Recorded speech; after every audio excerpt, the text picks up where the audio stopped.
Alek, penjaga sekolah di SD Negeri 48 Palembang ini ditangkap polisi karena mencuri peralatan sekolah seperti kursi dan meja siswa.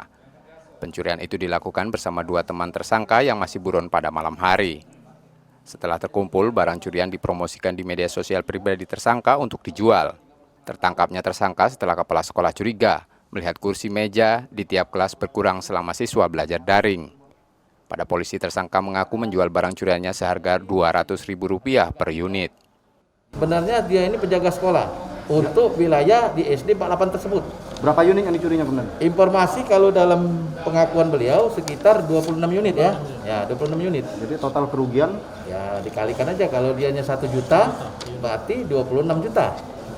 Nah, ini dia kerjasama tadi yang tersangka yang satu lagi si Reja memposting. Ya, di postingnya itu ya, dia melalui posting. Jangka lama berapa waktu dia? 2 hari atau 3 hari. Jadi posting di medsos sebenarnya? Iya, posting. Yang Rejanya masih DPO Bang? DPO. Karena perbuatannya itu, tersangka kini ditahan di tahanan Polsek Ilir Timur 2 Palembang untuk proses hukumnya. Reski Oktora, Muklas Diferensial, Kompas TV Palembang, Sumatera Selatan.